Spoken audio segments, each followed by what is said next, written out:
it! Help! Help! Somebody! Hurry, Miss Trotter, hurry!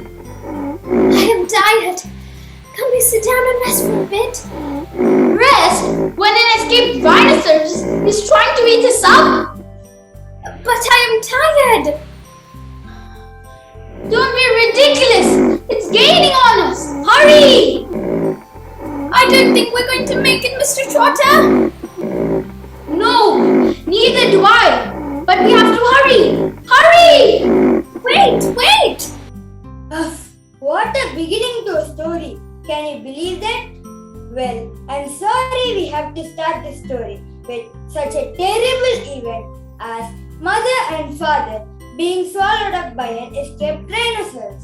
But I just had to tell you, it's because of this event that this story happened.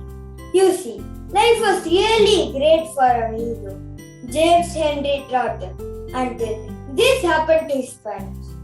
After this terrible incident, he was sent away to live with his two aunts, carrying nothing but a small suitcase containing a pair of pajamas and a toothbrush. Aunt Sponge and Aunt Spiker were both horrible people, selfish, lazy and cruel right from the beginning. They beat poor James for almost no reason and never called him by his name, but always referred to him as "you miserable creature, you disgusting little beast, you filthy nuisance." They never gave him any toys to play with or any pictures books to look at. His room was as bad as a prison cell. I live and smell so good. I do declare myself as lovely as a rose. Just feast your eyes upon my face, observe my shape and nose. Behold my heavenly silky locks, and if I take off both my socks, you'll see my dainty toes. But don't forget, my dear old sponge, how much your tummy shows. White, spongy or red, goes over your head. My sweet, you cannot win. Behold my gorgeous curvy shape, my teeth and my charming grin. Oh, beautiful me, how I adore my radiant looks. And please ignore the pimple on my chin. My dear old trunk. To the world I'll shout, you're only bones and skin. Such loneliness as I possess can only truly shine in Hollywood. I do declare, wouldn't that be fine? I'd capture all the nation's heart. They give me all the leading parts, the stars would all resign. I think he'd make, without a mistake, a lovely Frankenstein. What is the matter with you? Gee, Aunt Spiker, I feel as if I'm going to faint. Stop that immediately and get on with your work, you nasty little beast. Oh, Auntie Sponge and Aunt Spiker, couldn't we all please, just for once, go down to the seaside on the bus? It isn't far. I feel so hot and awful and lonely. You lazy boy! Good for nothing brute! Beat him. I certainly will. Get on my side, you nasty little beast, and give me some peace! James turned and ran off as fast as he could and hid behind the bushes. Thought at this point that something rather peculiar happened to James. Hello, little boy. Who are you? I got a magical surprise to show you, boy. Do you want to know what's inside this little bag? Gummy candies? No, my boy. Oh, my sweet, precious boy. Something much better than candies in this bag. Here, you take it. They're yours. For me? But what are they?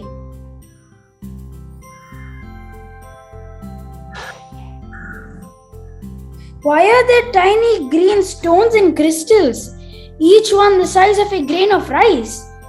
They sparkle and glow in the most wonderful way. Where do they come from? You would never guess that. Crocodile tongues. 1,000 long, slimy crocodile tongues boiled up in the skull of a dead fish for 20 days and a night. Then add an eyeball of a lizard, add fingers of a young monkey, the beak of a green parrot, and 3 spoonfuls of sugar. Stir for another week and let the moon do the rest.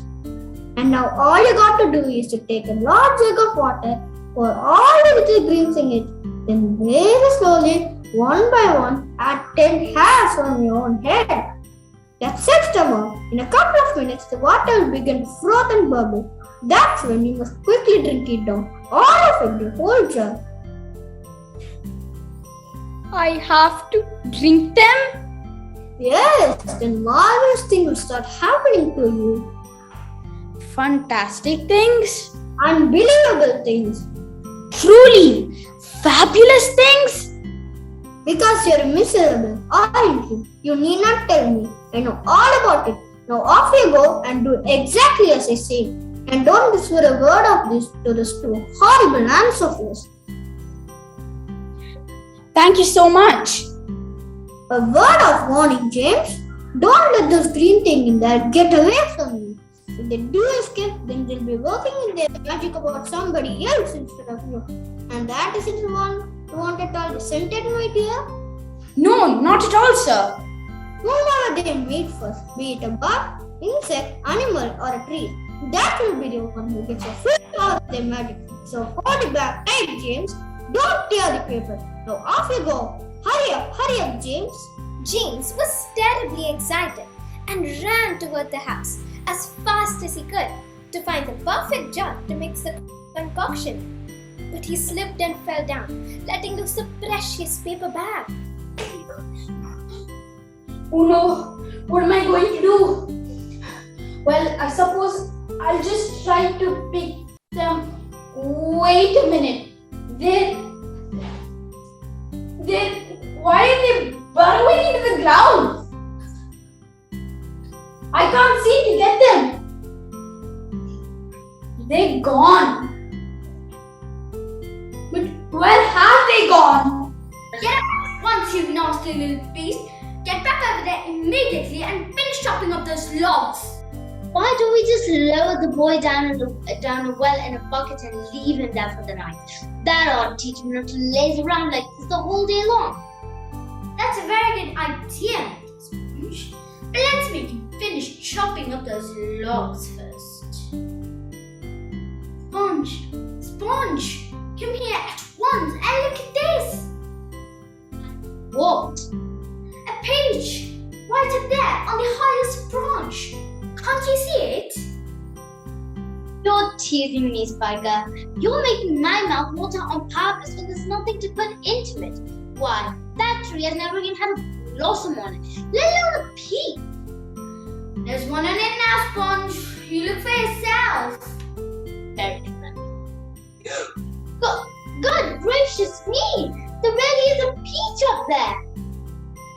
It looks ripe. Wait, stop. Hold everything. Look, Sponge, look. It's growing. It's getting bigger and bigger. The peach was growing bigger and bigger. In half a minute, it was the size of a melon. In another half a minute, it was twice as big and looked like an enormous pumpkin dangling from top of the tree.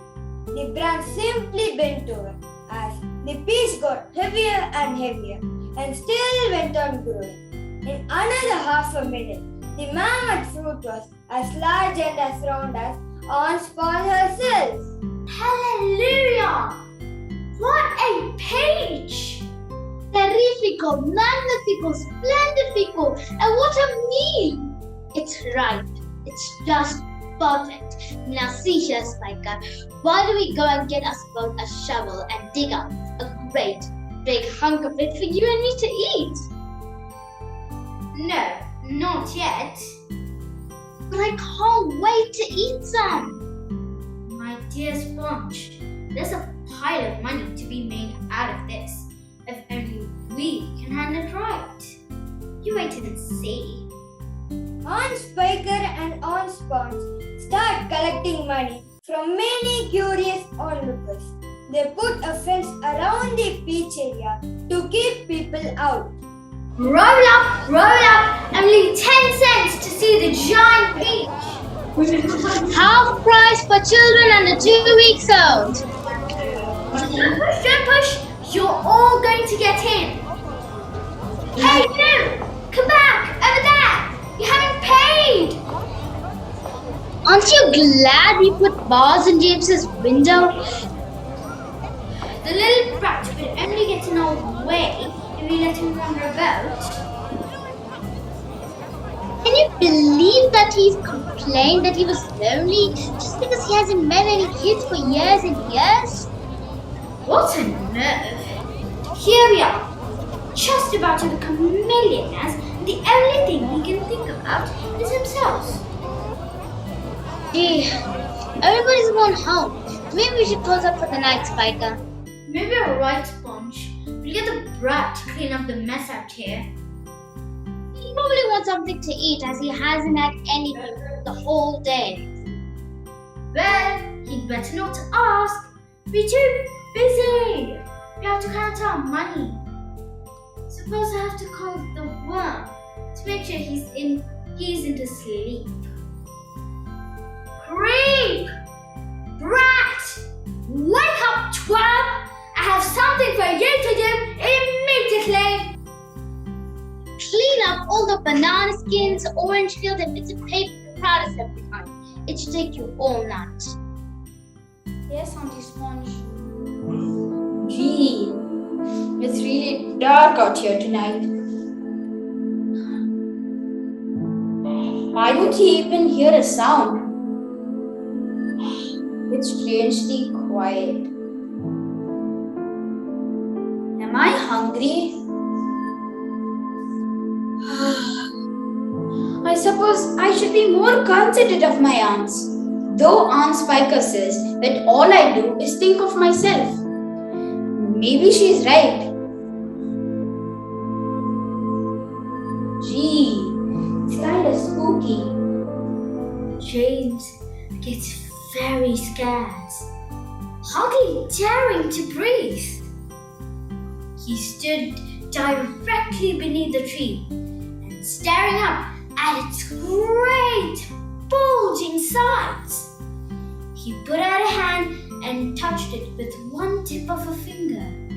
It felt soft and warm and slightly furry, like the skin of a baby mouse. Then he noticed that there was a hole on the side of the peach. So James crouched down low to inspect the giant peach. It was quite a large hole, and so he bravely crawled all the way to the center of the peach, but stopped immediately when he came across some creatures. Look, who's here? We've been waiting for you. Oh no, no! I am hungry. I am famished. Everyone's famished and we need food. Aren't you hungry? What's the matter with you? You look positively ill. Oh my goodness, poor thing. I do believe he thinks it's him that we're wanting to eat. Oh dear, what an awful thought. You mustn't be frightened. We wouldn't dream of hurting you, dear. You're one of us now. Didn't you know that? We are in the same boat. We have been waiting for you all day long. We thought you are never going to turn up. I'm glad you made it. So cheer up, my boy, cheer up. And meanwhile, I wish you'd all come over here and give me a hand with these boots. It takes me hours to get them all off by myself. Sure, Mr. Centipede. Thank you so much. You are very kind. But you have a lot of shoes. I have a lot of legs and a lot of feet, 100 to be exact. There she goes again. She simply cannot stop telling lies about her legs. She doesn't have anywhere close to 100 of them. She's only got 42. The trouble is that most people don't bother to sit down and count a centipede's leg. They just take a word for it. And anyway, there's nothing marvelous about a centipede having lots of legs. Poor fellow, he's blind. He can't see how splendid I look. In my opinion, the marvelous thing to do is to have no legs at all and to be able to walk just the same. You call that walking?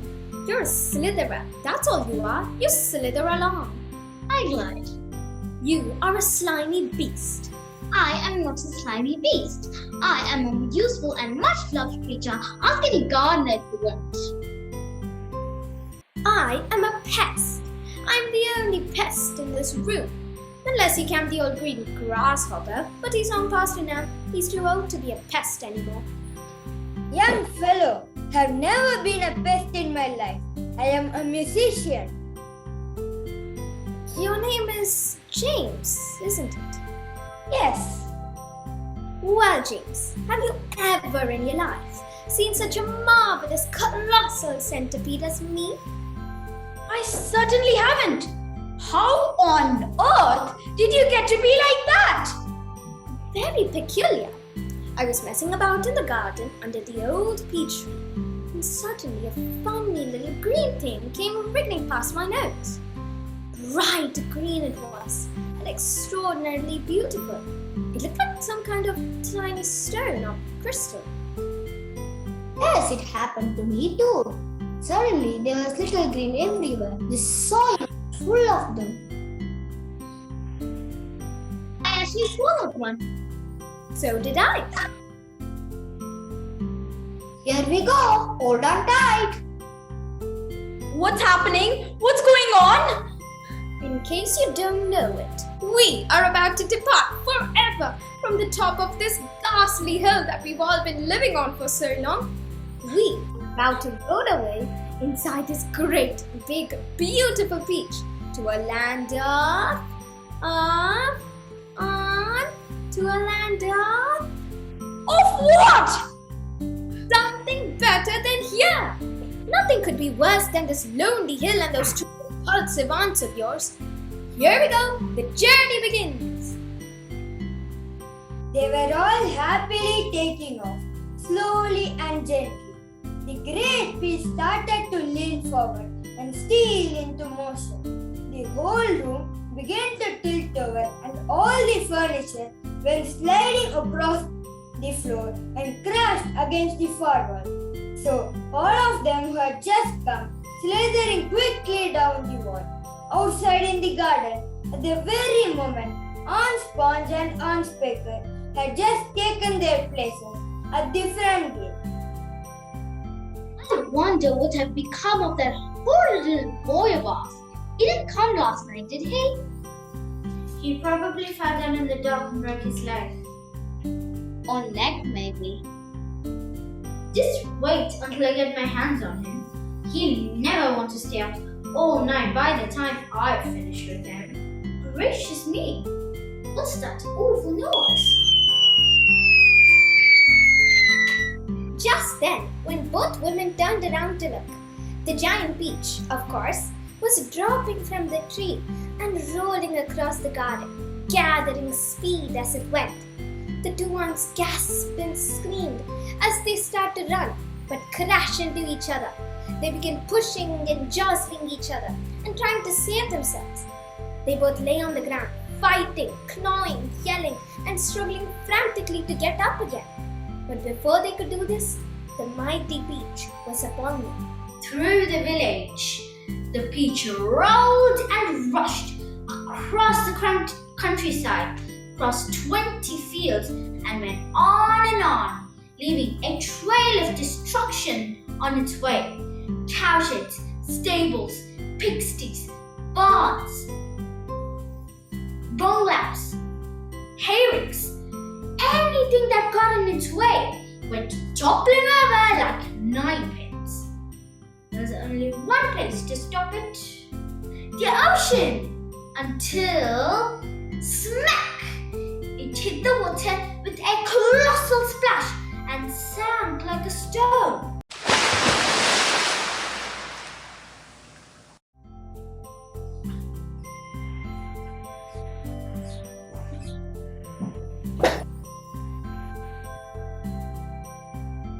Oh, it was a frantic and a terrible trip.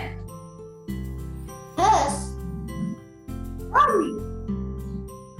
I don't know, but I'll bet it's somewhere good. We are probably at the bottom of a coal mine stuck forever. Perhaps we are in the middle of a beautiful country full of songs and music. Or near the seashore with lots of other children down on the sand for me to play with. Oddly, but am I wrong in thinking that we seem to be bobbing up and down? Bobbing up and down. You're still giddy from the journey. Perhaps the best thing to do is go outside and take a look. Yes. The whole company climbed up the ladder one by one, standing on top of the peach. Near the steam, blinking their eyes in the strong sunlight. Unbelievable! We're in the middle of the sea! I told you we were bobbing up and down. We are finished. Every one of us will perish. I may be blind, but I tell a catastrophe when I see one. Off with my shoes. I cannot swim with shoes on. Off with my shoes. How can I? None of us can swim a single brook. But you won't have to swim. We are floating beautifully, and sooner or later, a ship is bound to pick us up. Are you quite sure that we are not sinking? Of course, I'm sure. The boy is quite right. We are floating very well indeed. Now, Miss Doll, stay perfectly calm. Everything will be alright in the end. What absolute nonsense! If the peach is not going sick and if we are not going to be drowned, then every one of us will starve instead. Don't you realize that we have enough food here to last us for weeks and weeks? If we eat the ship, we will be drowned. We will starve if we don't. And we will be drowned if we do. Can we just eat a little bit? I am dreadfully hungry. You can eat all you want. It would take us weeks and weeks to make any damage in this enormous peach. Why are you looking so worried, Earthworm? Problem is, well, there is no problem. Oh, Earthworm. So, in the lovely bright sunshine, everyone sat down and enjoyed their delicious meal of peach. Suddenly, they all sensed something was coming towards them, and within a blink of an eye, those creatures clustered around the peach and began to attack it furiously. Each one was pushing and fighting and lashing their tails and churning the water into froth. Oh, we are finished now. They'll eat every whole peach and then there'll be nothing left for us to stand on. You are right. And they'll eat me first of all because I'm so fat and juicy and I have no bones. Think, James, think. There must be something we can do. I'm afraid it's no good. I am terribly sorry. We don't have any strings. We need hundreds of yards of strings to make this work. What sort of string? The strongest sort. But my dear, that's exactly what we do have. We have got all these things you could ever want. How? Didn't you ever notice the spider? She can spin as much as you want. Quick and strong? Of course, as quick and the strongest. I'm going to lift this peach clear out of the water. Now that I've got the string, there are just two more things I need. I need seagulls and the earthworm. See? The place is full of seagulls. Just look up there. I'm going to take a long silk string and loop one end around the seagull's neck and then tie the other end to the stem of the peach. Then I'll get another seagull and do the same thing again and again. How can a few seagulls lift an enormous thing into the air and all of us as well to take hundreds and thousands of seagulls? You are absolutely off of your head. How do you propose of getting a loop of string around the neck of a seagull? I suppose you're just gonna fly up there and touch yourself. With bait. What sort of bait? Well, earthworm. Remember, I said I needed you to? A worm, of course! Seagulls love worms. And luckily for us, we have the biggest, fattest, juiciest earthworm in the world. So they were all in the position and were effortlessly trying their best. But the peach was just hovering here and there and not going much higher. Then the last seagull approaches the giant peach. It gets caught in the final noose made by James. And with all the seagulls straining at the strings, above the giant peach rose, up, dripping out of the water, and began climbing towards the sky. Everybody was up on top. We did it! Such teamwork! Brilliant idea, James. You did a fantastic job, and you were indeed very brave. But I wonder where we land up this time. It's quite worrisome. Perhaps we must think of it as an adventure. Let us just sit back and relax. Yes, but what next? But if we land up in some terrible place, then Don't worry, we might not end up in a terrible place. It might be lovely and new, a fresh start. I'm a bit worried about the peach. I wonder how much damage the sharks have done underneath. Let me go to the side and make an inspection. Miss Spider clambered back onto the deck with a pleased but also a rather puzzled look on her face came back. You won't believe this, but actually there's hardly any damage down there at all. The peach is almost untouched. There are just few tiny pieces there and there. You must be mistaken. of course he's mistaken. Then why do we start sinking? Perhaps we aren't sinking, but we were all so frightened that we simply imagined it. What's below us? We are over the city now. James cut a few seagull strings, and gently the peach began to sink. But after some time, the great peach began to lose its balance, and the tall buildings and streets down below began coming closer and closer. They were all clinging desperately to the stem to save themselves from being flung into space. And for the next 30 seconds, the whole city held its breath, waiting to end. Police, cars, and fire engines came screaming in from all over the city and pulled up outside the Empire State Building. Ahoy there! Come out and show yourselves! Look out!